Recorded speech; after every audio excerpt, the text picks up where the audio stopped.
Badlands, running to Badlands. Explain those Badlands. That's a hell of a name.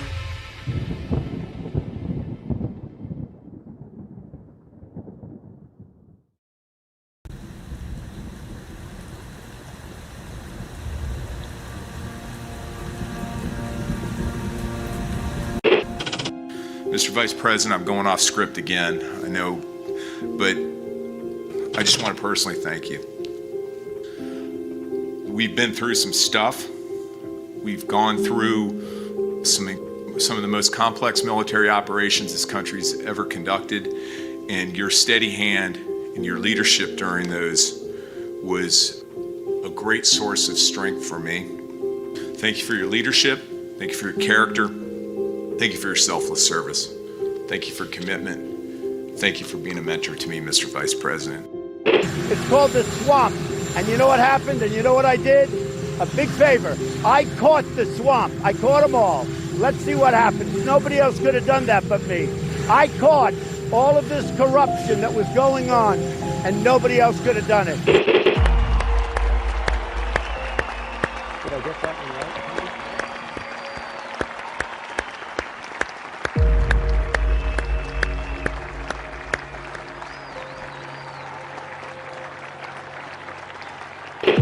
Every 4 years, we gather on these steps to carry out the orderly and peaceful transfer of power. Today's ceremony, however, has very special meaning, because today we are not merely transferring power from one administration to another, but we are transferring power from Washington, D.C., and giving it back to you, the people. For too long, a small group in our nation's capital has reaped the rewards of government, while the people have borne the cost. Washington flourished, but the people did not share in its wealth. This American carnage stops right here and stops right now. The forgotten men and women of our country will be forgotten no longer. From this day forward, a new vision will govern our land. From this day forward, it's going to be only America first. This is a president of the United States who is a danger to the republic. America first. He knows he's an illegitimate president. The oath of office I take today is an oath of allegiance to all Americans. The great Trump recovery. America will never be a socialist country. I will fight for you with every breath in my body. Russia, Russian, pro-Russian, Russian, the Russians. Russia. And I will never, ever let you down. A dangerous virus is spreading rapidly in China, and U.S. officials are very worried that it could come here. This is really the worst attack we've ever had. This is worse than Pearl Harbor. This is worse than the World Trade Center. There's never been an attack like this. The time for empty talk is over. Now arrives the hour of action. What they're doing is using COVID to steal an election. Together, we will make America strong again. You know what it's about? Fraud, fake ballots. We will make America wealthy again. They are trying to steal the election. Now, under the leadership of President Trump, we are fully realizing President Kennedy's prescient view of Special Operations Forces. We will make America proud again. And watch, please, those mail-in ballots. We will make America safe again. And in millions and millions of ballots, their vote is under what they thought they needed. They're dumping more ballots in there, okay? And yes, together, we will make America great again. Thank you. God bless you. If we are right about the fraud, Joe Biden can't be president. Congress, the chair declares the joint session dissolved.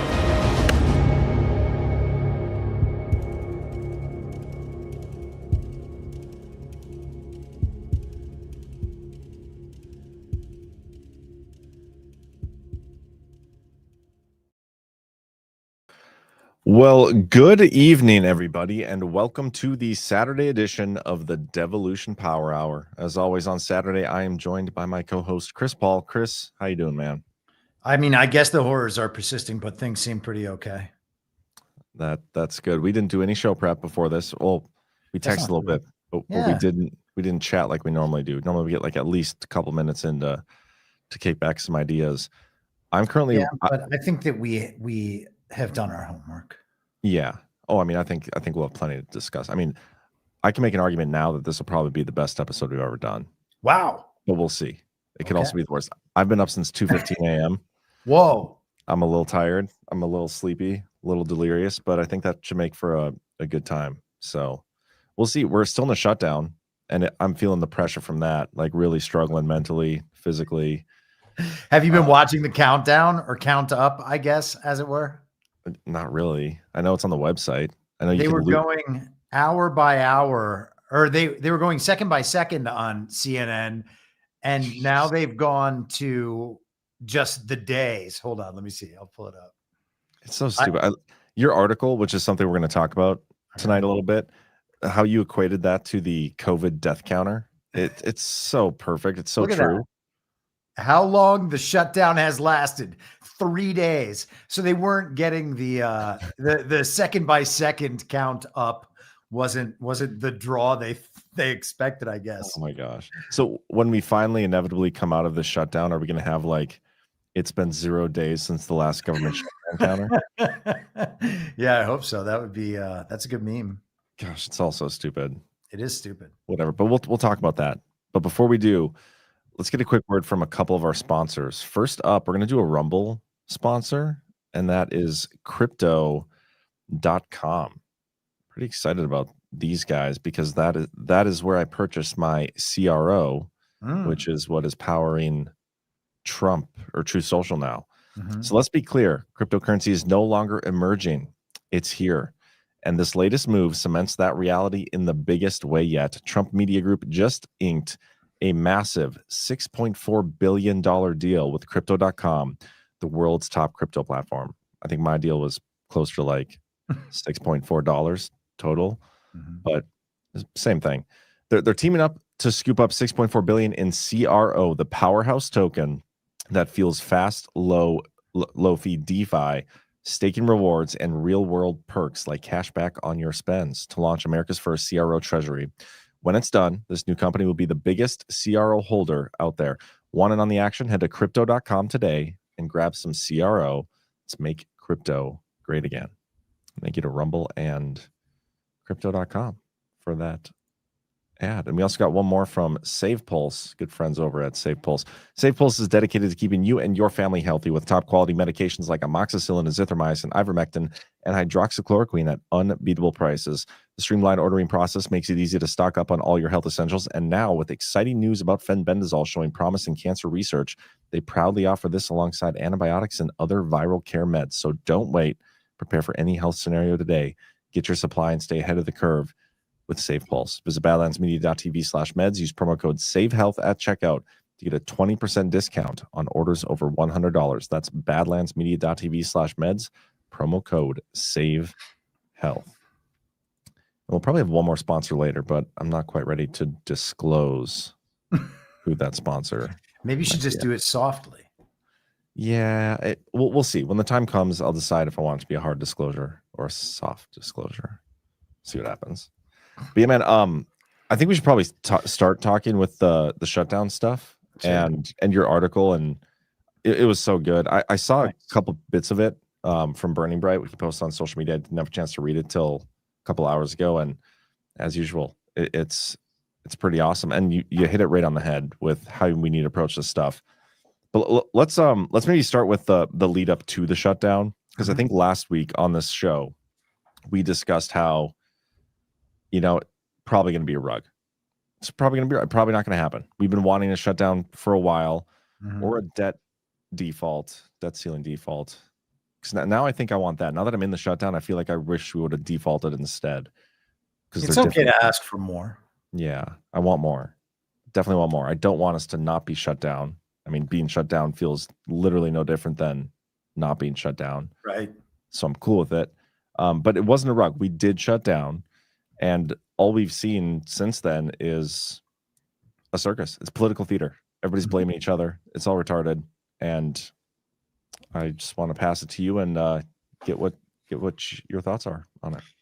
Yeah, I think everything you said is right. We used to be told that government shutdowns were this really dramatic thing, that people's lives would be destroyed if the government shut down.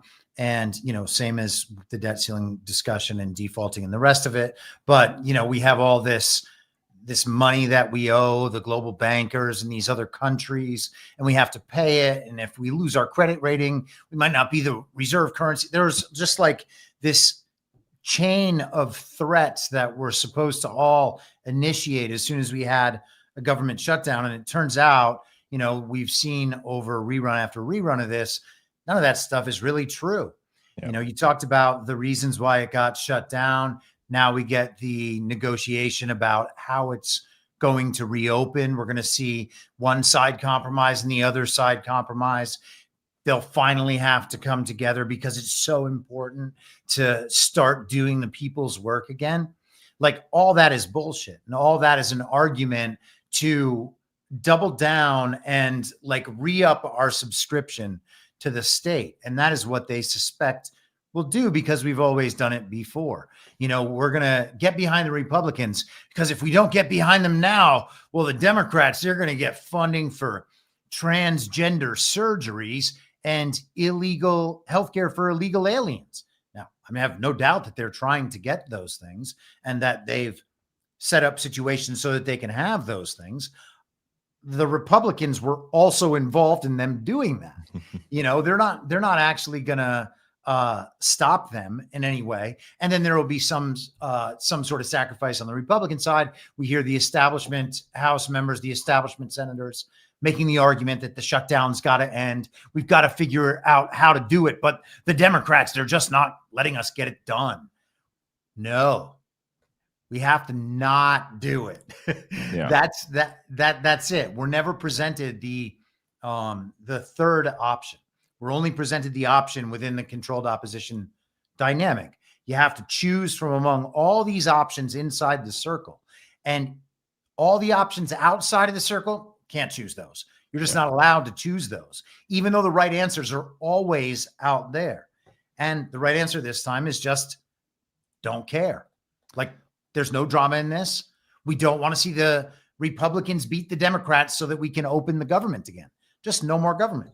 Yeah, I think even the phrase shutdown is kind of a misnomer, because the government really isn't actually shut down. What happened is there was a bunch of like bills that go to fund certain programs in the government, and not all of them have had their funds appropriated or voted on by Congress. And because of that, those specific agencies have closed and only essential people are working. The government itself is like not shut down. I think it's almost a buzzword they try to use to make it seem scarier and worse than it is. But I think this is like the way things are right now with the shutdown. We're closer to the constitutional form of government our founders intended than we are if it was funded and not shut down. And it's kind of a beautiful thing. But what you said there and what you say in your article is so true. It's that controlled opposition dynamic. Both sides are like treating the shutdown like it's this Armageddon, but we have to figure out how to get out of Armageddon and not all of us die or something. And then the solution to that is just more spending on these government programs, and everybody celebrates it when we get out of the shutdown. It's like, what are we celebrating for? Because we didn't get any like closer to moving the ball forward. If anything, we're moving the ball backwards because we're spending more money, fake money, fiat money, on government programs that don't necessarily need to exist in the first place. These are non-essential programs, and they're telling us that because the things that are essential are the only things working right now and running right now. Yeah, and the non-essential functions of government are things that the government isn't really allowed to do according to the original Constitution, and we have a government that is replete with those sorts of things. Like, that is what our government is now. And, we've talked a number of times about the argument that the Constitution was inverted post-Civil War during the Reconstruction. And there are multiple prominent books by Columbia Law School professors and journalists and the rest talking about this secret constitution, this second constitution that was initiated with the passage of the 14th Amendment, which of course was ratified at the tip of a bayonet after the governments that didn't want to go along with the ratification were replaced with puppet governments who would go along with it. And our entire legal system, our court precedent, the statutes, the rules, the regulations, all of that stuff is stacked on top of the 14th Amendment, which itself is an inversion of our original Constitution, which means all of that stuff relative to the original Constitution is a nullity. Like that government straight up doesn't exist. And not with any legitimacy, at least. There's this husk, this form of that government that shows itself to us on television. And we're like, oh, yeah, you can rule us because we see you coming on TV. We're told this is what our government is. So, yes, of course, you can rule us. But there's no legitimacy behind anything that they're doing. And we don't have to feel like it is our duty as patriots, as moral people, as rational people to continue to support this state. This is not the founders' America. Like we shouldn't have the reverence for it that we do for the founders' America. The founders' America was a set of ideals. It was an American mythology and an ethos. And that's not what this government is. And so like the conflation of those two things doesn't mean that we're not able to extract the reality, the good thing, and then leave that abstraction aside. We don't need that thing at all. And that's the thing they're trying to reopen. They don't have the legitimacy to reopen a government. But they're going to. They probably will. I do think they will. And everything you said there is the reason I find this also interesting is you're right. And I believe that Trump knows you're right. Like Trump has the same mindset as you, yet he's still operating within that, like that, the normie sphere. Yep. Like he's pretending like the government shutdown is this big thing, and he's using it to score political points, and he's definitely going to win the midterms now because of the shutdown. And but I think he knows how fraudulent our elections are. He knows how fraudulent our government spending is. We haven't seen, to my knowledge, I've been kind of tuned out the last 24 to 36 hours, but I haven't seen Russ Vought go scorched earth yet. No. And we've been expecting that. I mean, if he doesn't get that done by the time the government reopens, I don't know if we'll ever get another opportunity. That's one of the things we're told. That's right. So I don't know, man. And, you know, you guys touched on his post the other night about the unprecedented opportunity. And I think that there's another interesting part of that post. I think it's that post. Maybe it's a couple of posts later where he talks about Russ Vought, and he says of Project 2025 fame. Same post. I thought that was really interesting because during the campaign, it was clear that Trump was distancing himself from Project 2025. Steve Bannon was saying that's not Trump's plan. That's the Heritage Foundation's plan. And it's got all these other people that are going to be involved with the Trump administration. But we have this plan about what's going to go on in the agencies, but it still wasn't Trump's plan. And I think that that's really important because that plan was going to exist in the world where Trump wasn't, running again to be president for his third term. And he said 45, 46, 47 just the other day again. Yeah, it was supposed to be DeSantis or J.D. Vance or somebody like that. And in all of those scenarios, the Project 2025 plan would have made a lot of sense because Project 2025 was a plan to make big government more efficient and redirected toward conservative causes, which is entirely an establishment plan. Like Donald Trump's agenda was remove the Department of Education. The Project 2025 agenda had a long section on how to reform the Department of Education. Those are two entirely different plans. One of them is statist. One of them is stripping away the administrative state. And that's the Trump agenda, not the statism, not the big plan, not how to make government more efficient. And so we have that controlled opposition dynamic always. And it's between the so-called left, which wants to have the government do more things for more people and focus on equalizing things for the underprivileged, while we have the other establishment who wants the government to do fewer things, less to do with the quote unquote underprivileged, but the system will be much more efficient. Both of those are statist visions for big government. Donald Trump is the option out of that and always has been. Yeah. And he chooses to operate within it. That's the part of this I find so fascinating. Yeah. Unless he's somehow operating within both, which you can make the argument for sure that he is. He is. Yeah, that's the point. Go ahead. I wanted to read a part of your article. Like there's a quote in there, but I know you have something pulled up there about the controlled opposition dynamic, and this might be worth talking about first. Yeah, that's the only thing I was going to mention is this picture. So I've been trying to figure out how to diagram this in a way that will make it make sense, and so that people can understand what a decision tree within the controlled opposition dynamic would look like. And so here we have the circle around the red and blue options. You can separate those from Republican, Democrat. They're just two options: the official narrative, the official counter narrative within the controlled opposition dynamic. And then the yellow dot represents the collection of beliefs outside of the controlled opposition dynamic. One of those is going to be the right answer at all times, because the controlled opposition dynamic is specifically designed to get us to believe something that is less than entirely true in order to exploit our belief in service of an agenda. Okay. So the right decision in all these scenarios is the yellow dot. But if we choose one or the other, if we choose Democrat or Republican, if we choose to keep the government open with these policies versus keeping the government open with these policies, when the correct option is to allow the government to close, well, then we've already made a bad decision. And then other decisions will present themselves. We will continue to operate within the controlled opposition dynamic. And a few iterations away from that foundational decision, we are off into a total fantasy land built on layer upon layer of abstraction where none of it has any connection to reality whatsoever. And that's the state of our affairs.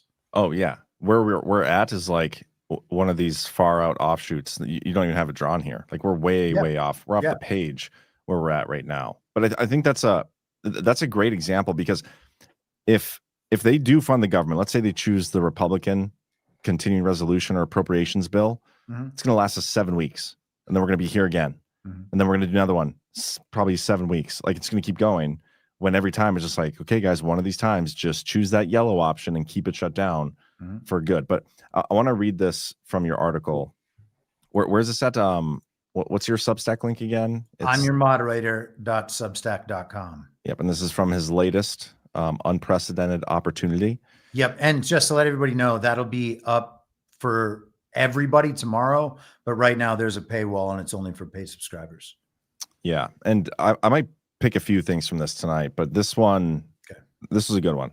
Despite its unconstitutionality, its corruption, its compromise, its illegitimacy, its criminality, and the fact that its aims are explicitly opposed to the good of the people it governs, and despite the fact that the people approve of virtually nothing the state does, nor trust anything the state says, we still claim to believe that the state must nonetheless persist. The state, we are conditioned to believe, has always existed and shall always exist. It is the alpha and the omega. It is the inevitable. Then that the government will come back from shutdown. When it does, we are tasked with applauding it and granting it renewed respect. I want to read a little bit more here. On whose behalf would we support the reopening of the federal government when that government is incapable of and disinterested in operating on our behalf? We are told the government must be open in order to pay our debts to foreign nations and global bankers, but these are not our debts. These are odious debts. Our representatives, in their illegitimacy, cannot create legitimate debts to be paid by the people. Congress does not have the authority to direct the printing and then spending of new fiat currency for the benefit of the state, not for the payment of foreign debts or anything else. The illegitimate Congress and Senate could be removed and replaced with nothing, and the only loss the people would sustain is the uniparty illusion that empowers and protects the foreign occupation. It's brilliant. Thanks, man. It's brilliant, and it's such a concise way to sum up exactly what we're saying here. And I think our audience is kind of the exception. You know, we talk about that a lot. Like we have a very smart audience, but on Twitter, everybody's just arguing. They're like memeing sombreros about opening the government back up. And then once it does, I can already see it. It's business as usual, cheered on, We opened the government back up. The Democrats caved to the Republicans and funded more things. And it's square one again, if not, or square two, or whatever. It's the next part of the decision tree. And it's so accurate. So accurate. It's amazing that we can't get we can recognize the uniparty. We can recognize the corruption in both establishments. And by the way, I think Donald Trump's mission is to demolish both establishments. And we won't let him demolish the Republican establishment. And that part to me is crazy. The last part of the article that I think was really important. Well, I don't want to skip ahead if you want to skip ahead. Get there, but the idea that we have two different versions of the Great Reset presented for us. And I think that, I've talked about this a number of times with trying to hijack the Great Reset, the train riding through the cavern, the Western like horseback gangs riding down to rob this train. They're going to battle it out on the train. And one of those groups is going to end up driving the train from there on. And so right now is the Trump side, the white hat cowboys riding down the right side of the train. Are they going to be the ones to win that thing over? So we have the version of the Great Reset that's the Green New Agenda. You'll own nothing and you'll be happy. All that stuff, right? We're going to control your economy. We're going to give you the best of all this stuff. Everybody's going to live equal. There's not going to be any poor people and none of that. And then you've got like the tech oligarchy side of that thing, pursuing the same technocratic utopia that the Great Resetters on the left are doing. They've just rebranded themselves over with MAGA and America First. And they say they want to decentralize and privatize government. They're going to make it more efficient. You just give them a surveillance state and a digital ID and all these things. And then they're going to make the government as efficient as can be. AI is going to run your healthcare. And Trump has had to sign on to a lot of those things because you can't just eliminate that from the process yet. But we've got those two main options, both of them depending on a loss of faith in our government by the people. Like if you're going to replace the entire system, if you're going to reset the system and reset the monetary system and the rest of it, well, you're going to need people to want a new system. So you destroy all the faith in the system on the right and the left interchangeably until everybody wants something new. And then they're going to gravitate toward the new thing because they're having it marketed to them by people on the uniparty right and the uniparty left, both saying, hey, we need something new. We understand you guys. Here's your new thing. Don't you like it very much? And we just keep falling for that. Yeah, I want to comment on that. But first, this is my favorite line of the whole thing. We were offered the choice of Coke or Pepsi, but we cannot choose not to drink cola despite being politically diabetic. Brilliant. What you said there is, it's a great point. We've talked about this many times. Like both sides want the reset. It's just a matter of who's there to press the reset button. And we can't discount the fact that it was hugely important for Trump to be in office for some reason. Like Trump is not a pushover. There is a very important reason that he is here, and they fought him so hard to prevent him from getting there. But now that they let him in and didn't steal the election enough to like actually take the result or for whatever happened there, like there's still so much fraud in that election. Their play is to ride him out, and that's delay the reset, like get us to the cusp. And this is just my opinion on it.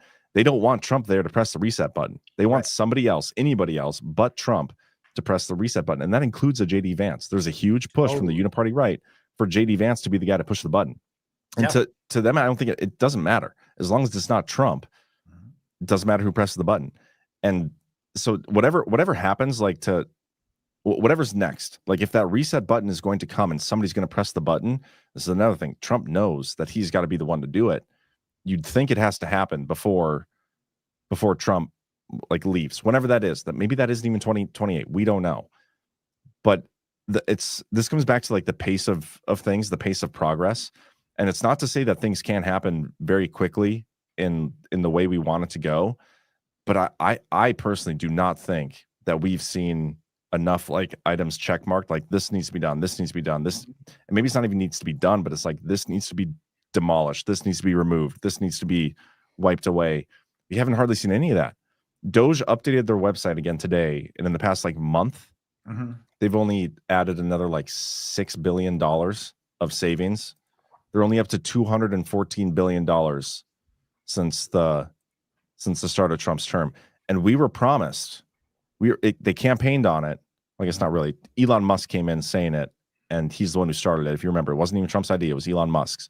But we were told $2 trillion. We're not even going to get to $1 trillion by the time Trump's term is done at this pace. And that's concerning, because I choose to believe that there is way more than $1 trillion of waste, fraud, and abuse in our government. Like the progress that we've expected, I haven't seen yet. Yeah, I would suggest that our government is almost only waste, fraud, and abuse. And the state governments are going to collapse as a result of the shutdown, potentially, depending on how long this goes on, which I hope is for a long time, because people need to realize that the states aren't well managed either, and that they can't survive without getting all of this federal government money. And we're told, well, the people are being taxed, so that the tax money is then sent back to the states so that the states can fund XYZ programs, which is obviously a scam already at that point. But it's not even the tax money that's getting paid into the states. It's just new fiat currency that they print, or at least that has been the trend, less so now.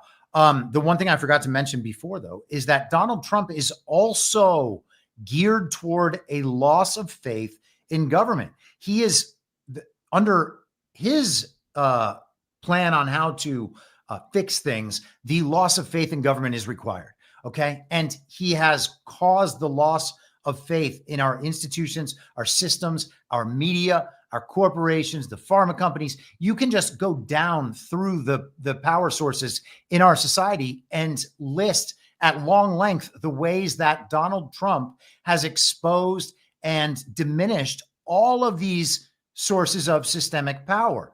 We aren't supposed to try to resurrect those things on behalf of Donald Trump, because that's not what he's trying to do. Like that stuff's not supposed to exist. If he's bringing us back to the original constitutional form, in case government of, by, and for the people is possible, and I'm not sure that it is, but if he's trying to do that, the loss of faith is not going to be redirected back to the system the way it is for the other two options, but it's going to happen just the same. And we should then say, okay, we see what you're doing. These institutions actually shouldn't exist according to the Constitution. So we don't actually need to try to prop up the DOJ or the federal court system or the Department of Education. And you can just go on down the list. The Department of Homeland Security. Oh, they keep us safe from terrorists. No, they don't.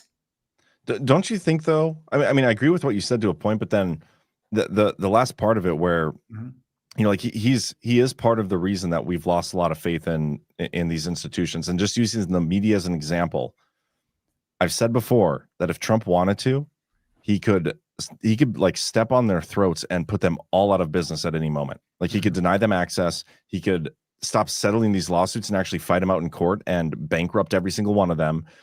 I mean, on and on. Like he could destroy these media companies if he truly chooses to, but he doesn't. Instead, he's giving them all the same interviews. Like we're not getting any. There is no such thing as like the new media in the White House. It's all the same conning people and all the big name news outlets. So like while we've lost faith in the institution and our faith in the media or trust in the media is at an all-time low and continues to go down, it's still the same media with the same access. And that's, in my opinion, because Trump allows it. And so to a certain extent, while he is causing the loss of faith, he's also keeping them there and relevant when he wouldn't need to. Yeah, I mean, he definitely wouldn't need to if we took the lessons from these reruns that we see over and over and over again. Like if we got the moral of the story, and the moral of the story was, hey, your reverence for the court's decisions and the fact that we believe the courts can force the president to do what they say.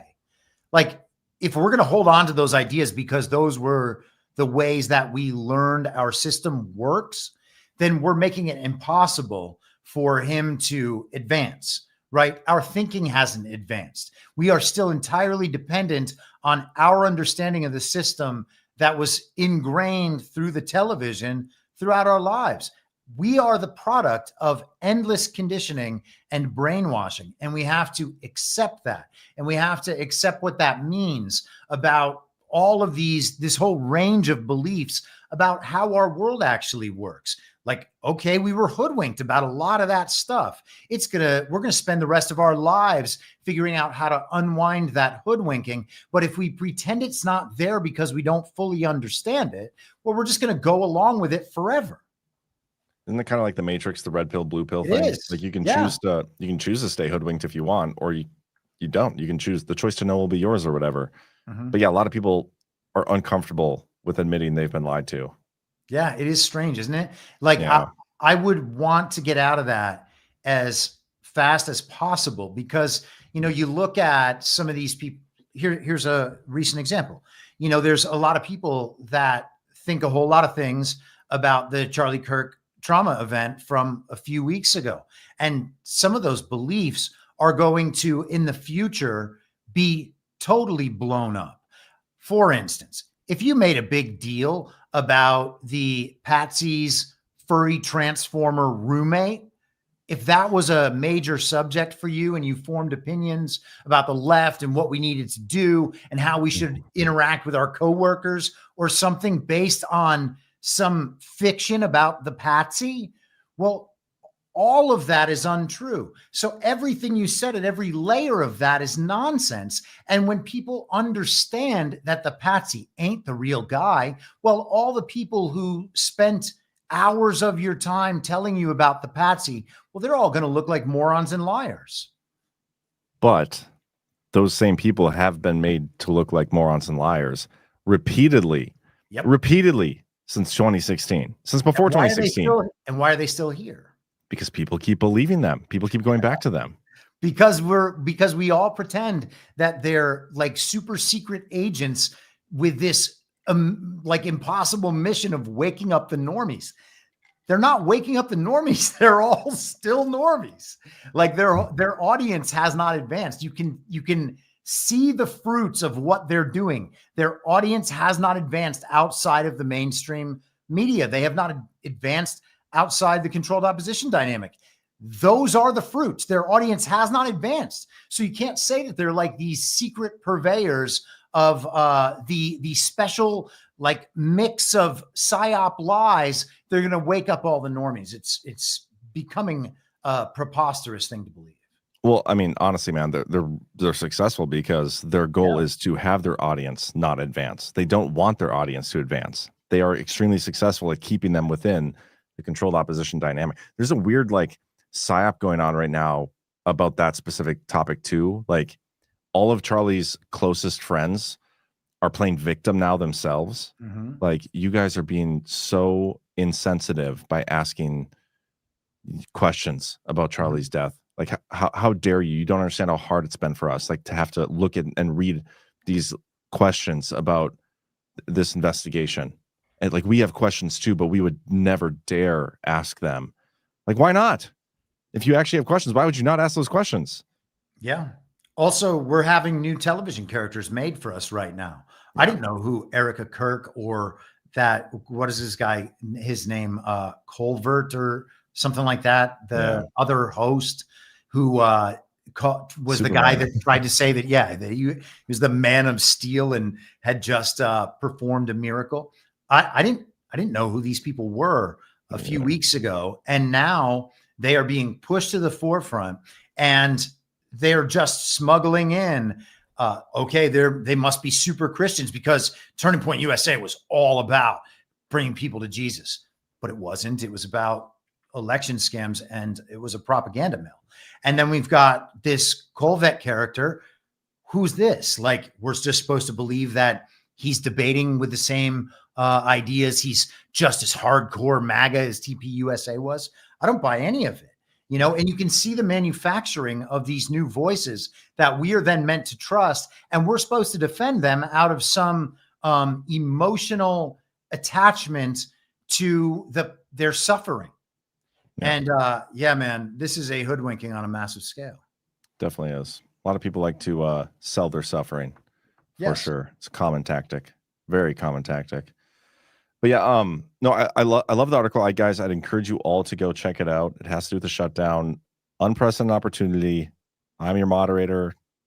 .substack.com. Did I say that right? That's right. Yeah. God, I think I just lost it. I was going to say one more thing about the article, and it was something about the end, wasn't it? Oh, the idea just being that this is an unprecedented opportunity because the country can actually wake up to how incompetent and wasteful and illegitimate and corrupt the government is. Those are the lessons that we can learn from this. Not that we're going to defeat the Democrats and make sure that we can't be paying for transgender surgeries. Hey, guys, we can't be paying for transgender surgeries, period. If the government takes your money at gunpoint at the threat of state violence and uses it to pay for transgender surgeries, well, that government's not legitimate anymore. Okay. A government that doesn't serve the people at all and can't even prove that the people ever gave their consent for it to do it in the first place. That's not your government. You don't have to respect them. You don't have to do what they say. You don't have to get interested in their televised dramas. You just say no to everything across the board. No. You want me to form this belief? The answer is no. And I'll take your prescribed belief, and I will think about this over the next few weeks. And if I determine that you're right in any way, well, certainly I'm going to think, okay, well, that thing they might be right at. But am I going to take on your belief? No. The answer is only no. Here's the I totally agree with everything you said. The fact is, though, this is not unprecedented. We've had shutdowns before. We had 3 shutdowns in Trump's first term. So there's got to be something different about this one to make it unprecedented. And that would be, we don't come out of it. That would be the only thing that would be different from every other shutdown we've ever had. Because every other shutdown we've ever had, we've always voted our way out of it. There's always been some agreement that took place. We'll see. Maybe it actually won't happen this time. And it would make me think some silly things about Chuck Schumer and the Democrats for allowing it to play out this way. Trump hinted at that, though, the other day. He said the radical left, all these people were doing exactly what he needed to do. He was like, I guess maybe they're just trying to quickly and quietly make America great again. Yeah, it's crazy. And it's entirely possible. Well, under the Our Boy rubric, they could be doing that. And I would expect we're going to get a bunch of Our Boys elected in November. And we see, we don't need to go off on a separate subject, but you know how Trump endorsed this guy, Jack Ciattarelli in New Jersey. And then he just endorsed another guy. I think his name is like Eck or something in Tennessee. And both of these people were not candidates preferred by General Flynn. And in both cases, he put out posts saying, Mr. President, with respect, I disagree with this choice. I don't think that is a real MAGA candidate that you're endorsing. We should actually be supporting this other guy. And I think, okay, well, that's some bit of odd dissent. What is General Flynn trying to do? Is he making a political play on his own, or is he trying to tell us something about these candidates? And I think it's probably the second. Now, what is that thing that we're being told? If Donald Trump's candidates are the establishment candidates, that means they were probably plugged into those positions so that they could win those fake elections. And the Democrat candidate would then be Our Boy. And because the elections are fake, Trump is really going to just decide what happens. And Our Boy is going to beat the establishment Republican. And so I think that we should watch for that dynamic in 2025 and then especially in 2026. And I think if we play this back through 2024 down ballot, 2022 in the midterms, I think that we can see that phenomenon over and over and over again. Man, I'm okay with that in November. Yeah, me too. If it happens, if we have not resolved and fixed our elections by 2024, whatever that even means, I don't even know what that means anymore. But whatever that means, if we don't see it by then, I'm gonna be flabbergasted. 2028. Oh, okay. By 2028. Well, midterms in 2026, and we have gubernatorial elections in a few weeks. And then, of course, there's the Mamdani thing. Mamdani. I think boy Mamdani. Our boy Mom. Yeah. Yeah. He's definitely going to win. And people are like, that can't happen. We can't have the communists in New York. And like, I'm not for communism, but Donald Trump even told us it's going to be the best thing ever because he's going to make them look so bad. Well, okay. He's saying that's our boy Mom. He's also telling you guys, like, I'd get out of New York right now. I mean, he's probably told you that a million times, but for a little while. Yeah. Get out for a little while because it's not going to be pretty. But yeah, but I mean, one of these situations has to expose the election fraud. We haven't. I don't know. We get the sprinkles. You know how Trump does that. I love how they do it. We just got a Hunter Biden one of these recently, where they rear up a story, an old story rerun, just to like keep it fresh in our mind. Yeah. And like the Hunter Biden, they're corrupted. Like, it turns out the FBI didn't actually investigate any of the Hunter Biden corruption stuff. Like, yeah, no shit, we knew that. Yeah. But thanks for the reminder. That was just the news headline just the other day. FBI had 3 informants reporting Biden corruption in Ukraine, but no record of a real investigation. Obviously, but they cycle these stories through to keep it fresh because I think at some point every one of these threads is going to have to be like tied off and come to some sort of conclusion. The election thread, and it's like a rope. That's a massive freaking rope. That one we haven't had like a rerun in a while since Charlie Kirk. I think it was the last cabinet meeting probably where we had like a little Tulsi Gabbard. The elections can be stolen again. We haven't had anything massive that I can think of since. So that's what Trump's had a few comments here and there, but that's about it. Yeah, but that's not really new, like he always does that. I look for it from other sources because that's where I think it's going to come from. Like Trump himself has repeatedly told us that the elections are fake, and that is clearly not enough because it hasn't exposed it yet. Enough people haven't like woken up to it. So it's going to have to come from some other source, whether that's Trump generated or initiated, maybe, but him just saying it isn't enough. I think some of that stuff, it gets like thrown into the void sometimes. Yeah, I totally agree. The Just the News thing is interesting because we do see these reruns again and again, and Fox News will do them, and the New York Post will do them, and we'll get these stories, breaking news about this thing that happened 7 years ago. Well, if it happened 7 years ago, it's not breaking news. Okay. Yeah. So you have just been given a new piece of an old story that you weren't allowed to have before. And maybe in another 3 months, you'll get another new piece. And then in 3 months, you'll get another new piece. Well, we can feel like the story is breaking at that point for 10 years or 20 years or 50 years. My gosh, this story's been breaking the whole time. We can get breaking news about JFK right now. What would that mean? Well, you played us like suckers and fools for 60 years, and now you've told us the truth. Got it, guys. So, the reruns are good if we're taking the lessons from them. But if all it is reruns for decade after decade, well, we're either getting hoodwinked or we are just retarded. And there's a certain level of grifting going on there too. Like the JFK example you gave.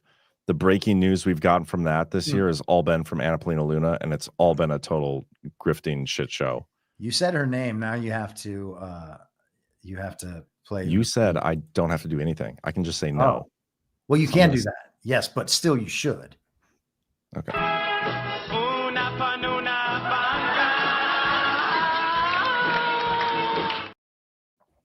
Always the right decision. That is. I do love that. Una Panuna Banca. What were you saying about that beforehand? We were talking about the reruns. Oh yeah, the reruns. So John Solomon, we haven't had. There was a stretch of like a month and a half where almost every day or every other day we got like some huge D class from the Rico Grande case, and ever since Charlie Kirk, that's just stopped. It's like stopped cold turkey. It's almost as if like that was part of the intention was to slow that down or stop that, or maybe they haven't been able to cycle it back up again. I don't know, but it's kind of weird that is what has almost derailed the disclosure for a while. It seems like they're re-injecting the Antifa storylines and the kind of organized and well-funded radical left violent, political violence, terrorism thing. It seems like they're re-injecting that, and that would be part of the RICO. And so I kind of think maybe they're just highlighting a different part of it right now. But yeah, you might be right. Could just be that. That's interesting because I think in terms of some of the disclosure, it's like there's a linear path they want to go on, right? Like there's a linear path of like we need to check these boxes along the way to get from point A to point B. But then they have like different subject matters that they also need to fit in at some point. And maybe those things they just, once the opportunity presents itself for them to pursue objective C, like this Charlie Kirk assassination, then everybody's mad at the left. Like, okay, well, clearly we would have as much consensus and mandate as we would ever want to pursue objective C, Antifa domestic terrorism. We'd never have a better opportunity than right now. Let's go do that right now. And then once we're done and get that squared away, we'll get back in line with where we were at in the narrative timeline. Does that make sense? Yeah. Okay, that's all I had to say. I mean, that's the only thing that makes sense because like it didn't make sense to me that they just stopped with the disclosure and have now veered off into Antifa land. And hopefully they'll come back around and pick it back up and maybe link the two together. And I think that's going to keep happening. And then we'll come back through some Russiagate stuff and we'll advance a little on Durham. And then we'll go into something else and advance a little bit on Biden's illegitimacy. And, you know, these stories, there's probably, I mean, who knows how many spokes we could identify on this wheel that all lead into that central element of the global criminal enterprise that operates this country. But, you know, all of these stories just keep cycling through. We get a little bit more and a little bit more each time. Well, we should take some of the lessons. Stop having faith in these institutions, okay? It doesn't matter if they're going to suit your political goals in this instance or they're not, and then we have an emotional reaction to what they're doing. Understand that's not where your win is, okay? The system's not going to correct itself on our behalf. The system is designed to make sure that never happens. Yep. This is another example of the rerun, this story of the weaponization against conservatives and the TSA stuff. Something you said right there, part of the controlled opposition dynamic, I think it would be good to highlight real quick, the fact that Barry Weiss just got her newspaper thing bought out for $150 million. She's being named the editor-in-chief of CBS News, and she's being presented as like this, I don't even know, like this almost like anti-woke thought leader when she's not that. Nope. She's not at all. And it's Paramount. It's Ellison's boy that's doing this. Right. Yep. And the other crazy thing about it is Barry Weiss was given that identity in the New York Times editorial scandal from June of 2020 after Tom Cotton wrote the Insurrection Act New York Times op-ed. It was So all of that was what made Barry Weiss a national figure, and it made her look like the moderate in the New York Times editorial room. I mean, man, she went on Bill Maher a couple years back. I can actually find it because I put. Was that the COVID thing where she was like, yes, you should find that. Yeah. That's so good. So the Free Press is supposed to be her independent media outlet. Well, it was funded by Mark Andreessen, who's like the conehead global like technocrat who's, you know, a big Silicon Valley. I think he's a VC guy on the uniparty left side of things, but part of that same, you know, tech positive movement. I can find that. It's going to take me just a second. I think is it this one? With this question on COVID measures? Yeah, that should be it. How long is it? Man, 53. Yeah, sure. It's 3 years ago, January of 2022.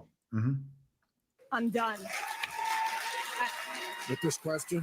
No, I'm done with COVID. I'm done. It's like I went so hard on COVID. I remember. Sprayed the Pringles cans that I bought at the grocery store, stripped my clothes off because I thought COVID would be on my clothes.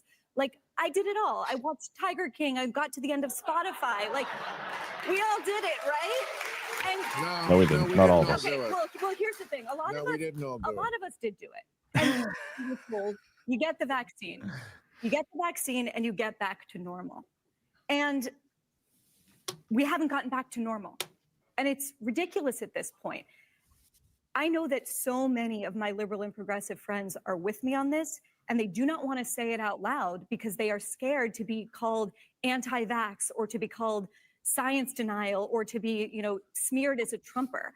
I'm sorry, if you believe the science, you will look at the data that we did not have 2 years ago, and you will find out that cloth masks do not do anything. You will realize that you can show your vaccine passport at a restaurant and still be asymptomatic and carrying Omicron. And you will realize, most importantly, that this is going to be remembered by the younger generation as a catastrophic moral crime. The city of Flint, Michigan, which is 80%, I think, minority students, has just announced indefinite virtual schooling. In the past 2 years, we've seen among young girls a 51% increase in self-harm. People are killing themselves. They are anxious. They are depressed. They are lonely. That is why we need to end it, more than any inconvenience that it's been to the rest of us. I think. And so she makes herself a hero by saying these things. And this is 2 years after COVID started. Yep. And it's 2 Bill years. Maher that's helping her do this. Yes, exactly. Yeah, this is they are providing the way out. And Woody Harrelson, I think, did one of those. Maybe McConaughey did too. Like they'll have it was Jon Stewart when he went on the Colbert Report and was like, yeah, it's not from a wet market, it's from the lab. These are all these little step downs for the psyop that they spent 2 years battering into people's heads and canceling people and censoring people and the rest of it. And they have these little release valves that they hit every few months. And so everybody's just like, okay, well, Barry Weiss spoke up for us on Bill Maher, so I'm not mad anymore. Now we can say that we didn't really believe in COVID as much as the other people did. It's also moronic. And then her next big push. So she had the New York Post or New York Times thing with Tom Cotton, and then this with Bill Maher, and then she was one of the Twitter Files limited hangout people. And then now here she is taking over CBS News.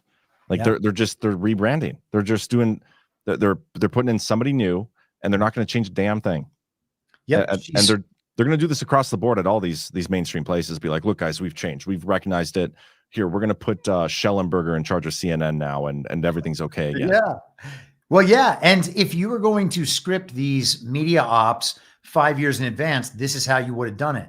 They spent 5 years giving Barry Weiss street cred so that when she goes in and takes over CBS News, we're going to think, oh, well, this is a different kind of CBS News being led by an independent journalist.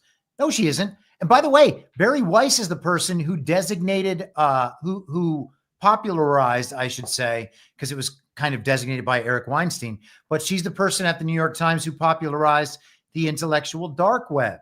She just interviewed a Mossad guy like a week ago to let everybody know that the things they say about Israeli intelligence just aren't true. She was totally into the paragliding go-kart incident, total 100% on board with Zionism. Like these people are just so transparent and see-through. And instead we give them credit because we want to seem like we are informed about all of these people's brands. You remember this one? Kirsten Gillibrand. Oh, monstrous. Ideas. Well, when she was 22, she had. No, she's an Assad toady. What does that mean? She is What's a toady? I think that I used that word correctly. Jamie, can you check what toady means? Like towing the line? Is that what it means? No, I think it's like a Toadie. What does that mean? Isn't it spelled with a Y? I think it means. No. It is I? Yeah. Oh, damn it. Toady, definition of toadies. A person who flatters or defers to others for self-serving reasons. A sycophant. So she's an Assad sycophant. Is that what you're saying? Yeah, that's known about her. Like, what did she say that we have to look. I don't remember the details. We probably should say that before we say that about her. We should probably read it rather. Well, I have read it. No, I mean, we should right now. Oh, yeah. Okay. Just so we know what she said. Look up I've had her Tulsi on here Gabbard. before. Look I up really enjoyed talking to her. I like her a lot. Are you serious? Yeah, I like talking to her. Okay. I like talking to her. I don't know about. I think she's like the motherlode of bad ideas. Whoa. I'm pretty positive about that, especially on Assad, but maybe I'm wrong. I don't think I'm wrong. Well, my take on her was that I think as a person who's coming from the left, who's also a veteran and is very articulate and sensible and a woman. And in talking to her, we didn't get into Assad or any of those things, but talking to her about what she feels is wrong with the current administration and the way things are running and a direction she thinks things can go in. She had some very promising ideas. I didn't know about this. But doesn't she also, did she ever apologize for believing in conversion therapy? I didn't even know she believed in conversion therapy. Am I crazy? Did she ever apologize? She doesn't know anything. Yeah. Tucker had a guest like that on today. Yeah, well, I saw you guys going back and forth about that. You want to explain? Yeah, well, he had this guy Conrad Flynn on to talk about occult influences in power centers in our society. And I have absolutely no doubt that there are occult influences in the power centers of our society. And I think it's an important subject. Yes, occult. Yes. Occult. Okay.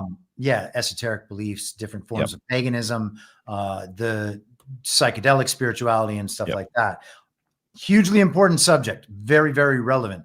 I was excited to listen to the interview for that reason, and also because I was told that Nick Land featured prominently in it.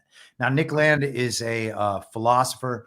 I read his book last year, Xenosystems or Accelerationism. Isn't that him? Yes, he's a proponent of accelerationism, but that's because for the same reasons that we see inevitabilities and how our culture and politics are changing, he sees very much the same thing, but from the point of view of what he calls the outside, which is like this influence that is alien to us.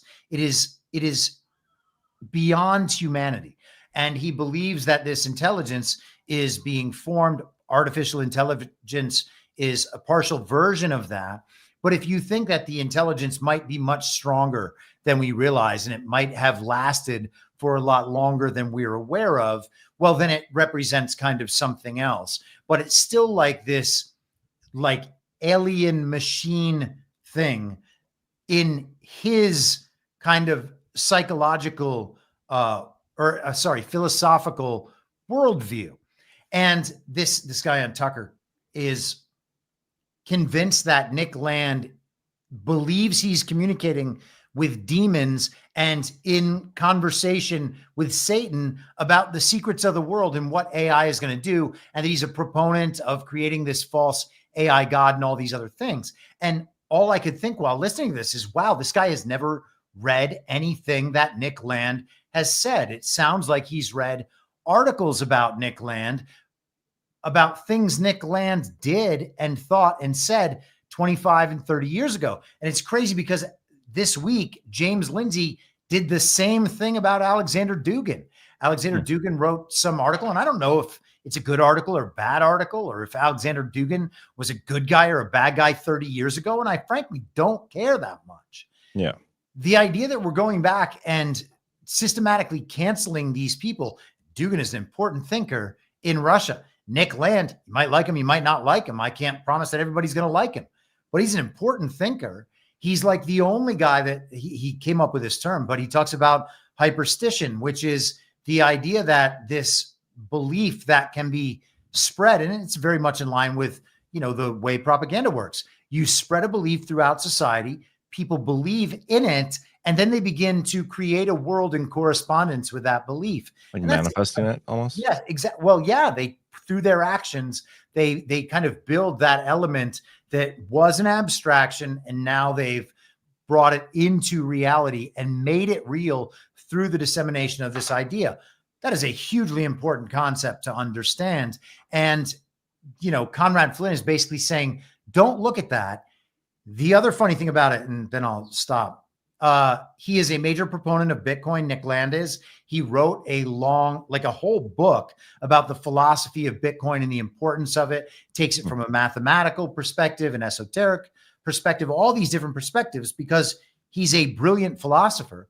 And so I text G Money while I'm listening to this thing. 20 minutes in, I was like, dude, this sounds like a takedown, like a hit piece on Nick Land by this guy, Conrad Flynn, who no one ever heard of, on Tucker Carlson, who's mainstreaming this thing.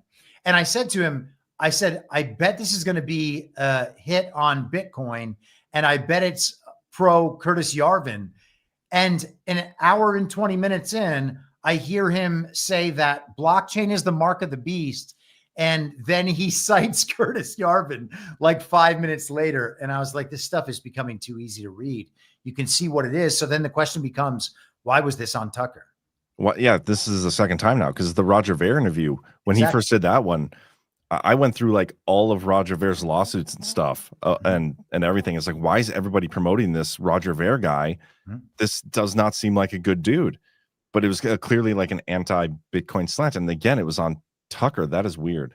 Yeah. And so this guy also was pitching like his understanding of eschatology, the end times, his understanding of Revelation and the rest of it. It's all very dispensationalist theology. And that is the Zionist theology that was passed down through the Schofield Bible and then kind of infiltrated and disseminated throughout mainstream American evangelicalism. And you can hear his pro-Zionism at various points. He actually tries to claim that Nick Land like hates Jews or something. Like that's the hint. And then the stories afterward, I saw headlines or not headlines, sorry, tweets from, prominent accounts talking about how Tucker was platforming another anti-Jewish voice. And it's like, that's not what this guy was at all. I'm pretty sure so crazy. Bitcoin might be at an all-time high right now. Really? What Bitcoin all-time high? Let me look. It's right now. It's at 124.8352. That does sound like. Did it ever go over 124? I thought it was. I think it did once. They just keep saying just north of 124. What is the actual all-time high? Let me see if I can find this. But I just think the timing of that is notable. What is the exact all-time high of Bitcoin? Like this guy came on Tucker Carlson's show, a hugely mainstream show. Tucker Carlson went independent after getting quote unquote fired from Fox News and went to Red Seat Ventures, I think, with Megyn Kelly. News Corp bought Red Seat Ventures. And it's like they're just back under Fox News. Now, I've read this. If Tucker is still independent, that's fine. Tucker is still part of the mainstream media. That is undoubtable. Okay. And so he's taking this guy and mainstreaming these views. And he goes out and tells Tucker Carlson's primarily normie Republican, and so probably heavily mainstream Christian, Schofield Bible derivative, and evangelical. That's the target audience of Tucker's show. And he tells them all that blockchain is the mark of the beast. What does that do? Yeah, that is interesting, man. Very interesting. I want to take a quick commercial break. Cool. I did find out the exact price. All-time high was 124.457.12 in August. And right now, according to River, badlandsmedia.tv/River, we're at 124.075. Nice. So things are good. Things are looking good. So timing, very interesting. But let's get a quick word from Soft Disclosure. They say confidence starts with a smooth skin. And baby, Soft Disclosure lotion delivers. I swear by this stuff. Like, I kid you guys not. This is the first lotion I've ever had in my entire life that, like, I don't get ashy after I put it on any part of my body. Like, my hands are always dry, and my hands have not gotten ashy without, like, rinsing them through water and washing them with soap since I started putting Soft Disclosure on. Like, it is Black Man approved. I kid you not. Black Man approved. You heard him. And let's be real. If it can handle his hands, it can handle anything. Feet are like, they get so dry, like the heels of them, it'll just kind of like flake off. Like, but with Soft Disclosure, once you put it on, like it starts to absorb it. Yeah, he went there. Don't worry, we won't show you his feet, but trust us, they're smoother too. Soft Disclosure lotion is made with aloe, goat's milk, honey, and our exclusive oil blend that actually restores your skin barrier. Visit softdisclosure.com, use code BADLANDS, and get 15% off.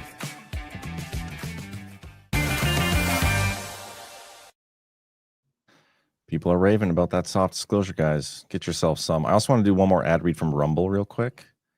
Let me just get the current list of campaigns over in Rumble Studio.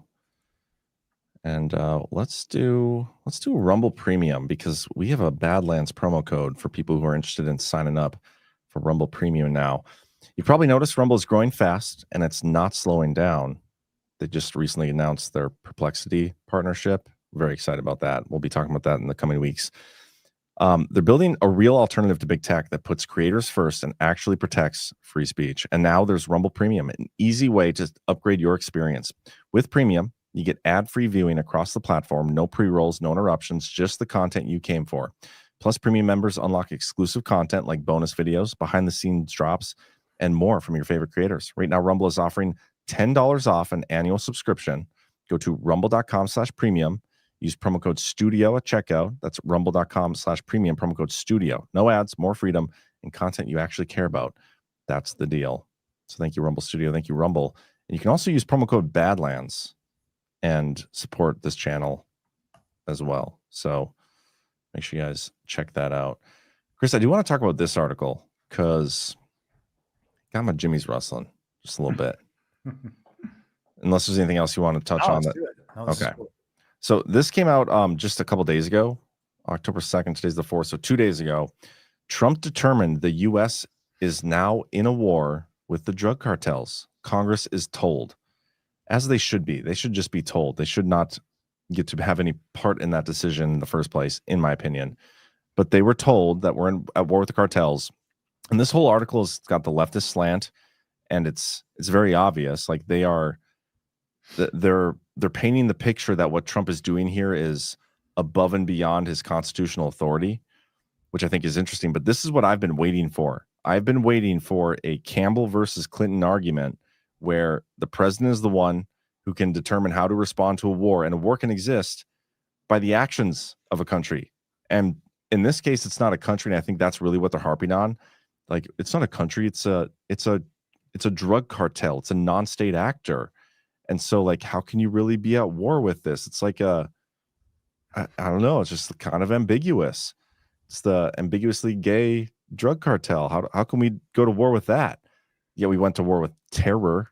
Like that, was that not ambiguous? That was ambiguous enough for us to go to war against. But drug cartels smuggling drugs into the country or not. What I thought was hilarious is the day after this article came out, Trump posted another video of him bombing a boat that was carrying drugs into the United States, allegedly. But I'm going to read a couple paragraphs of this. President Trump has decided that the United States is engaged in a formal armed conflict with drug cartels. His team has labeled terrorist organizations and that suspected smugglers for such groups are unlawful combatants, the administration said in a confidential notice to Congress this week. Clearly not that confidential if the New York Times got their hands on it. It adds new detail to the administration's thinly articulated legal rationale for why 3 U.S. military strikes, now 4 after what happened yesterday, the president ordered on boats in the Caribbean Sea last month, killing all 17 people aboard them, should be seen as lawful rather than murder. Mr. Trump's move to formally deem his campaign against drug cartels as an act of armed conflict means he is cementing his claim to extraordinary wartime powers, legal specialists said. In an armed conflict, as defined by international law, a country can lawfully kill enemy fighters even when they pose no threat, detain them indefinitely without trials, and prosecute them in military courts. One thing, and then I'll pass it off to you, and we can come back to more of this article if you want, because it is pretty interesting. But I think back to Trump on the campaign trail, and then Trump while in office, and while he's signing all these executive orders about the border, and he's like, he declared it an invasion day one, he militarized the border day one, he did all these things at the border. And how many times did he say the Biden administration, the left, they're the ones who allowed this to happen to our country, talking about the border and these drug cartels smuggling the drugs in. And they're smuggling more than drugs, like the human trafficking, that's all a huge problem. But in my opinion, he has tied the left and the previous administrations to the drug cartels with their operations. I don't necessarily think we've seen it proven, like any like definitive proof that they're connected. I wouldn't be surprised if that comes. But this legal argument here, coming at the same time as the domestic terrorism NSPM and the Rico Grande going on, I think this is another one of those things that it's all connected. It's all one big what is it? The oh my gosh, I can't think of it now. Transnational criminal organization. Yeah. Yeah. One big thing. Absolutely. And I think that that's the most important element. And I think we've talked about this a number of times, but I always think back to that New York Times article after, in response to Donald Trump signing the executive order, naming the cartels terrorist organizations. And the New York Times' response was essentially, you can't do that because that's going to shut down their financial avenues. And the problem is that they are too intertwined with these legitimate transnational corporations. And that's going to make it impossible for them to do business. And so we can look at every link in the chain and we can see everything else it links into. And then we can put all those together in a picture. And that's the wheel that we were talking about before. All this stuff leads right back into that kind of central hub of the Rico Grande idea, where, you know, if you were going after a criminal organization that large that exists in all these different countries pursuing the same agenda, this is, I guess, how you would have to do it. You certainly can't just like take down the top people and expect that it's going to go away. That's not going to work. You can't go one by one through all the bottom people and go up to the next level and go up to the next level, because that's going to take forever. And so the only thing you can really do is get it all at once. What I think is going to be interesting and almost comical is who's going to be fighting this on behalf of the drug cartels in court.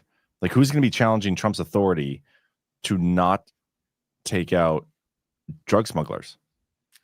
I mean, that's a great question. I take your point, like, rhetorically, but yeah, it could be Norm Eisen, it could be Mark Elias. Who knows what they're going to find as an excuse to go after it. But whatever they do, I would suggest that that's probably what Trump wants them to do, for sure, so that the case will then eventually go to the Supreme Court. The country will have the discussion. The Supreme Court will announce its illegitimacy or legitimacy based on the way they interpret that relative to the original Constitution.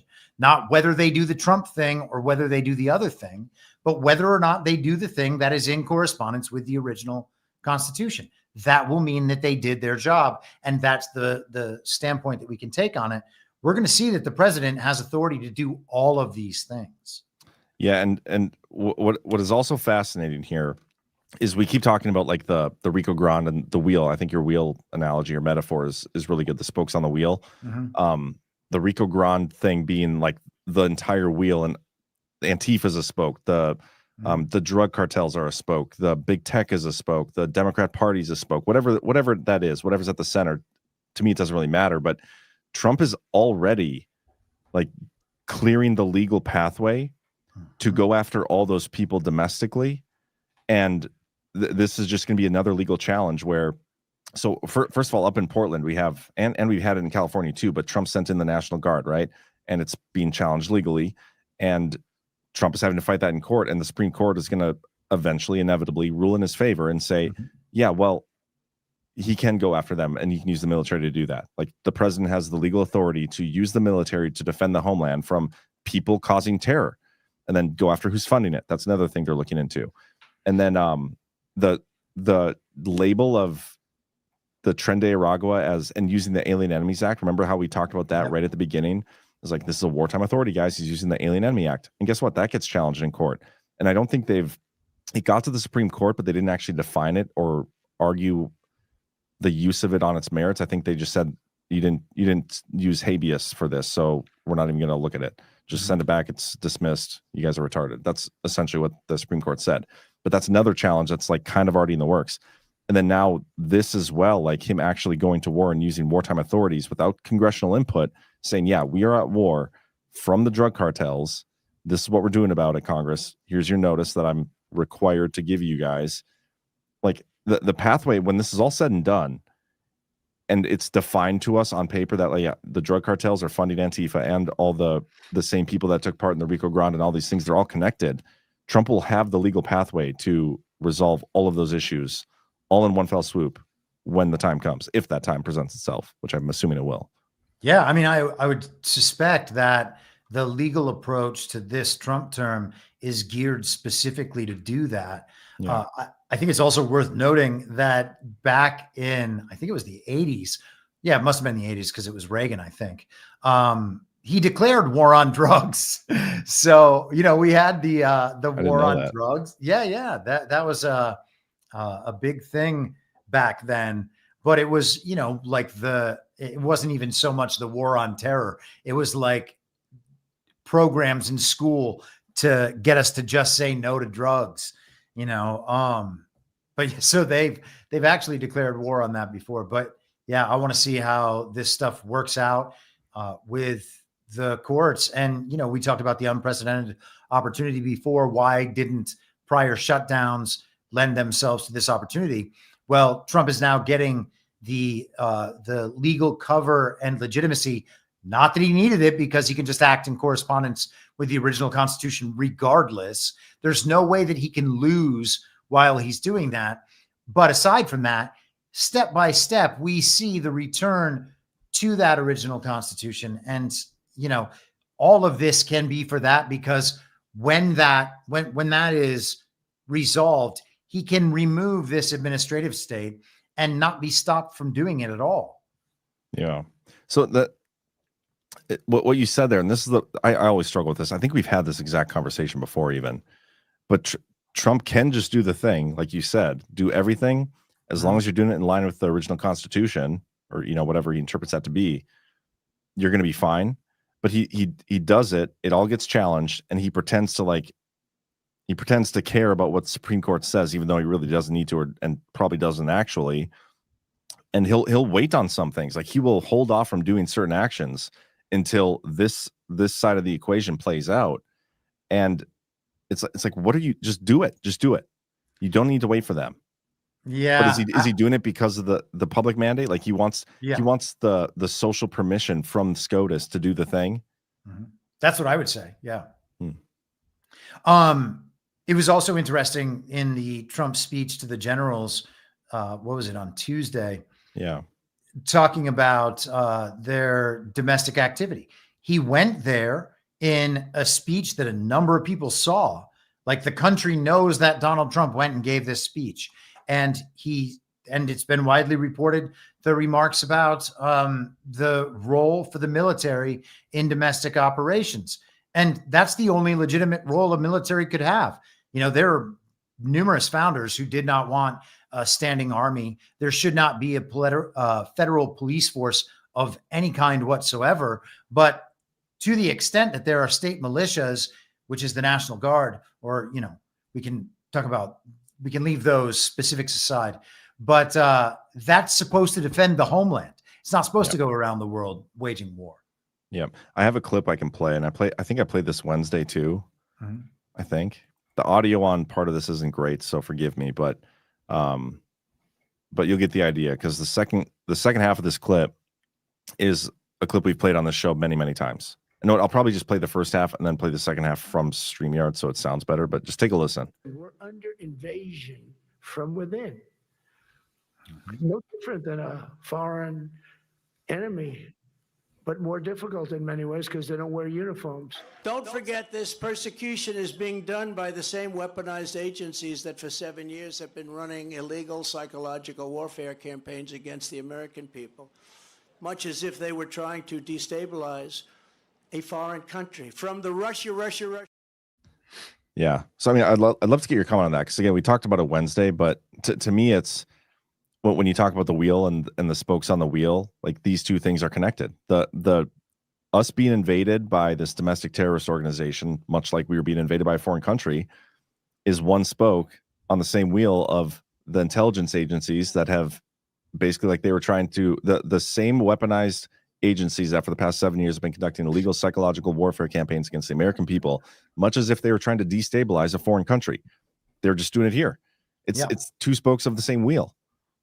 Yeah. And I mean, I would suggest that it's the same foreign entity that it's always been. And that is this global entity that has been marching forward for hundreds of years, pursuing these goals. They're not secretive about it. They write books about it. They write white papers. They host major conferences. They have celebrities advertise their points of view. They do entire ad campaigns with their corporations. They're not bashful about saying what their agenda is. that is a foreign entity. If they're talking about a one world global order and they're in pursuit of that, then that global order has no home. Even if the United States is the financial and military center of that global order, as we've been since World War II, that's still not the home of the global order. They're not like in service of the global order. We are not therefore serving America. That is a foreign occupation in our country that when we serve it, we are doing something bad to America. And Trump is the only person who is even close to naming what that thing is. And this part of his speech is being intentionally distorted, I would say, by the mainstream media on the uniparty left in particular, they're trying to pretend that he's going to go after American citizens for having different political points of view. Well, that's not what it's going to be. They're going to portray it that way because when he goes after people in the establishments of both parties, when he goes after the lawyers in these law firms that have waged lawfare against the American people for decades, when he goes after the administrators of these colleges and the professors and, these corporations, you could just go on down the list of people who need to be held accountable for advancing this foreign occupation. When Trump does that, they're going to say, well, he's going after the American people for having different political opinions. That ain't what it is. No, and that's a great point because now when you acknowledge that's what they're going to go after him for, when that's not actually what he's doing, you can see the harm in what Con Inc. did during the the consequence culture op, because that was them going after people with different opinions. And so they're going to be like, yeah, see, look, just like they got, what's his name fired from the late night TV show for a couple days. And then he came back he's the champion of the left. Jimmy Kimmel. When Trump does it, you're absolutely right. They're going to accuse him of just going after his political opponents. Same thing they've accused him of for a long time, something he's never actually done. He's just actually bringing accountability, something that the left has done. But when we feed into that PSYOP, that part of the controlled opposition dynamic, which a lot of people did, it feeds right into the narrative they want to push. And that's the danger. That's the problem. People fell for it. And what's going to come after that, by the way, is when Donald Trump, if we get to the point where these people are being prosecuted, the lawyers in the white shoe law firms, the people in the lobbying agencies, members of global governance, these people who own corporations, bankers, etc., if those people are disproportionately people who identify as Jewish, well, we're going to be told by the television that Trump is persecuting Jews. And if they flee accountability back to Israel, we'll be told that Trump is deporting Jews. And they're going to just if people can't see it by this point, I don't know what to say, but it is clear they are running the same playbook as they ran 90 years ago, the same people running it. It's not like it's different people. It's the ideological descendants. Sometimes it's the bloodline descendants of the same people who did this prior to World War II. And they are putting Donald Trump in the Hitler role, and then they're going to flip over, and the Republican establishment will be part of that flipping over. The uniparty right establishment will be part of that flipping over, separating themselves finally from MAGA and saying, those are the Nazis. The Jews. Exactly. We could talk about that. There were two topics left, kind of. I mean, we have the SIGI thing, the council. Oh, yeah. And I don't know if we want to save that for next week, maybe, because I didn't watch our old episode, and I don't believe you did either. No. Because we've talked about it multiple times. Yeah, but not for a while. Yeah, and I think it would be worth a refresh. But the other topic we talk about is the potential peace plan we have in the Middle East, and let's touch on that right now. We don't have Ghost on, so we probably won't be quite as anti-Semitic as potentially possible. But so this whole thing has been just a shit show for a long time now. I've been expecting this thing to be resolved for a while now, but every time we get close, it's a rug, and it ends up not happening. The last time we were on the verge of a peace plan, Hamas had a deal on their lap and they were on the verge of agreeing to it. Israel bombed them at Qatar. Trump goes and signs this defense cooperation agreement with Qatar, so Israel can't do that again. But now here we are. Hamas has allegedly agreed to some form of a peace plan. Trump is like, okay, Israel, stop bombing them. I think they have now, we're told, stopped bombing, but there's different reports. People are saying that Bibi Netanyahu doesn't believe what Hamas said actually is them agreeing to the peace plan. I don't know, but I'm curious what you think. Like, do you think this is also a rug, or do you think it's going to get worse? Because I joked on Twitter, I was like, the only way we're going to end up getting peace here is Trump's going to have to sign like a defense cooperation agreement with Hamas to get Israel to stop bombing them. And I was joking, but then the more I like thought about it after posting, I was like, that might not be as big of a joke as I thought it was. Like I don't know how else you get Israel to stop actually the bombing, because every time you get close, more bombs come. So I don't know, man. Yeah, well, man, I hate to be this guy, but I would You're that guy. suggest, I love it when you're that I guy. would suggest that what we're getting is more stories about bombs coming, and more Probably. stories about the genocide versus more stories about Hamas being terrorists. You know, Hamas has agreed in part to the conditions. The Trump plan sets out the predicate for a two-state solution. Fine. I would suspect, and this is just my speculation and prediction, I could be totally wrong, but I think that maybe if I'm right about the Our Boy Yuhu thing, what we're going to see is Israel pull out of this and be unwilling to go through with this peace process. Trump said if Hamas doesn't agree by 6 p.m. on Sunday, all hell is going to break loose. I would suggest Hamas has now already agreed. Everybody knows that Hamas agreed to some extent. So if we see all hell break loose, stories of all hell breaking loose, what's going to happen? Well, the whole world would immediately know, wait a second. The terrorists said they wanted peace and Israel's bombing them anyway. Something's got to be wrong here. And that's a powerful understanding for people to have, I think. Yeah, I agree. I very much agree with that line of thinking. This is the last post Trump had on the situation. After negotiations, Israel has agreed to the initial withdrawal line, which we have shown to and shared with Hamas. When Hamas confirms the ceasefire will be immediately effective, the hostages and prisoner exchange will begin, and we will create the conditions for the next phase of withdrawal, which will bring us close to the end of this 3,000-year catastrophe. Thank you for your attention to this matter, and stay tuned. And that year, I mean, wasn't Israel created in 1940 something? 48, 49. Anyway, yeah, I don't know. I'm not claiming to be an expert on Middle Eastern geopolitics. Part of the reason for that is because of all the retardation everywhere. Did you see Alpha last night on OnlyLands? I just saw the screenshot. I haven't watched the video. Oh, I haven't watched the video. I just saw the screenshot too. It's so funny. Funny. He dressed up. Oh, I'll just find the picture. Because I don't know if I can do it justice just describing it. And he can't get in trouble because he's a minority. No, he can't. He wouldn't get in trouble on Badlands anyway, but look at that. It's so good. $7,000. I'm pretty happy that story has now gone viral and people are starting to think about that, because that's been the case for the whole time. Like all of those people that are popular on Instagram and Twitter and TikTok are doing that right there. They're getting paid a whole lot of money to propagandize people.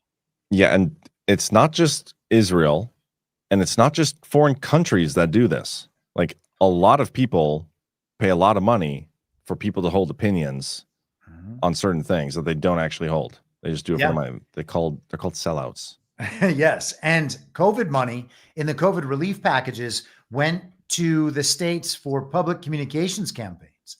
And that's exactly what they used them for. Micro-targeted influencer campaigns that would shift the public consciousness toward the pandemic narrative and all the mitigation steps that they said were going to save us from the very deadly pandemic.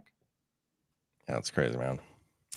I used to see my friends in Hollywood getting paid 10, 20, 30, because I knew how much their quotes were for social media posting. They get paid more than people get paid in a year to post about drop boxes or masks or George Floyd or whatever. Yeah. That's disgusting. Yeah, it's crazy. I mean, dude, the big social media influencers, the stars, people with like millions of followers, they can charge $100,000 a post. It's insane.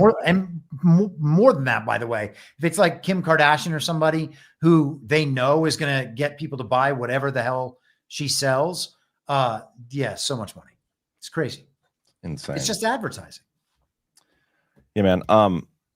I say we save the Sigi for next week. Yeah. I want to dig into it a little more. I'm good with going through the boosts and the rants if you are. Let's do it. So guys, get your boosts and rants in. But first of all, hit that thumbs up if you don't mind. And also, if you are new to the channel, I would encourage you to give us a follow over here. We got some great content on Badlands pretty much every single day. Tomorrow, we're launching John Drake's new show, the No Treason podcast with Jonathan Drake. That'll be at 8 p.m. Eastern, right before the narrative. And I'm going to be going on the narrative tomorrow with Burning Bright. No idea what we're going to talk about. No idea what I'm going to listen to Burning Bright talk about for 3 hours, but I'm excited to go on that show. I think he's interviewing you though. Yeah, it is a little different vibe it's definitely a different vibe than our Power Hour. I've been on there a few times now. But it's a long show. Yeah. And he still talks the same Burning Bright amount. So I just can't yell at him because it's his show. So he gets to do whatever he wants. Let's do the boosts real quick. By the way, guys, Gart's coming up. If you haven't yet, get your tickets. November 6th through the 9th in Cocoa Beach, Florida. Our virtual tickets are currently on sale for this, and they're at a discounted rate through the 15th. So if you're going to watch virtually, and you know you're going to watch virtually, you can get it cheaper today than you can after the 15th. Also, make sure you guys check out the local groups and the Badlanders meetups down at the bottom. When you scroll down, you got all sorts of them coming up. As always, those groups are rolling. But let's check out the boosts. I think I saw 1 or 2 come in earlier. Yeah, 1027 JS, my fellow North Dakotan, says, thanks, guys, for $20. Thank you, Joe. Thank you. Joe Biden's Footballs says, any coastal Israeli worth their salt will tell you the secret to a palatable two-state solution is pineapple Jews. I don't know what that means. I don't either. But I like the enthusiasm. Yeah. Okay, I think that's all we got for boost. So let's do the rants. Got a few of these as well. Polymathanon for $20 says, thank you, gentlemen. I appreciate you even more than APL does. Believe me. I think that deserves a Una Panuna Bunka.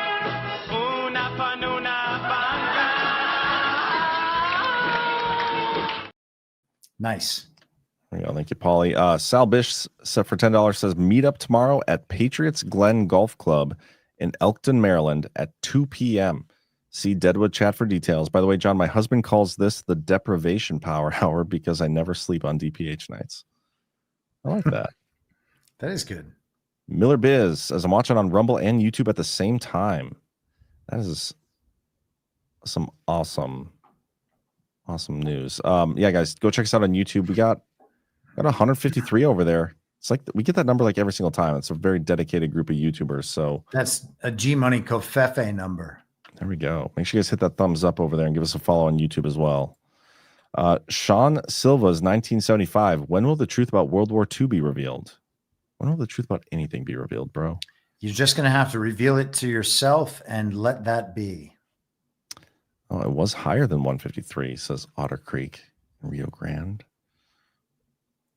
Oh, well, I missed it earlier. Now it's down to 150, so we have some people leaving. Elizabeth 5326. Rahis discussion calls for Una Panuna Blanca. Deadass serious. Go, Chris. Yeah, I think she meant this discussion. Probably. We'll do it again.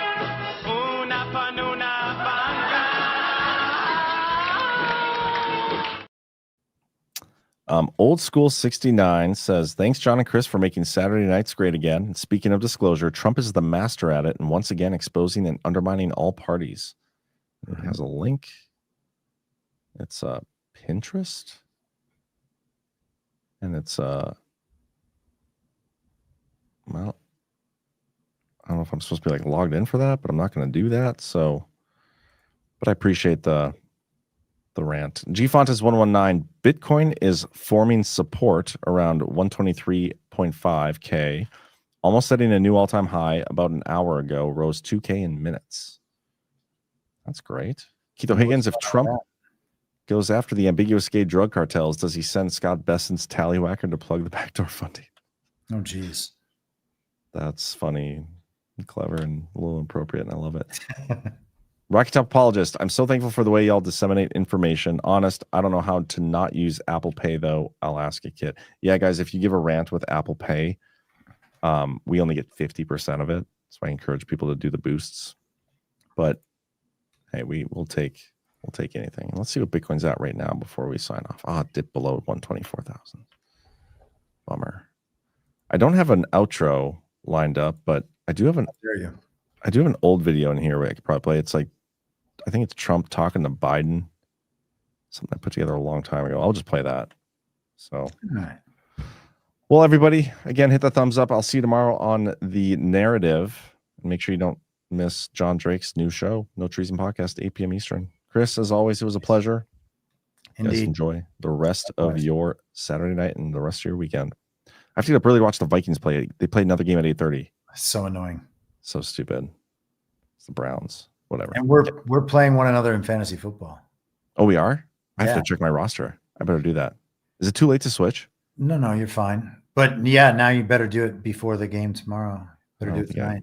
I don't even know if I have it. I don't think you need to switch anything, just because I have looked at your team. But okay, you would say that though if you were going to beat me. Yeah, but what's the point? Like you'll just notice, and I'm going to check anyway. Not that I don't trust you. You should check anyway. I'm just saying it's not like you have a buy player who's in a play slot or whatever. Okay, I trust that. Yeah. But I also acknowledge that you have a vested interest in me. I do. And checking. You have different strategies and different player assessments, so it's all good. All right. Okay. You guys have a good night. We'll see you tomorrow. I want my children and grandchildren to fully understand exactly what happened and why you couldn't deny that the election was rigged. Okay, I know it because I have there's so much proof. There's no clear evidence of that. And you know that. You're terrible when you say this. Even if you go to the more modern day proof with the many top legal scholars, almost everyone, firemen, policemen, accountants, even lawyers. The Jews. What? I don't mean that. That was very inappropriate of you to say. Look. And an embarrassment and horrible. I don't think that's necessary. Let me talk about it without interruption. Right? Bacon is up 5 times. Yes, our team is talking with them about that. And the one who drove up the prices was Biden. There's no evidence of that at this point. I happen to know. Look. This was only after I left that this happened. Now, strategic reserves are at the lowest level they've ever been at. And it's a sad situation. I mean, nobody should be happy about this. I'm not happy about it. Nobody is. It's a very sad thing. It's so bad for our country. It would have never happened if I were president. If this election weren't rigged,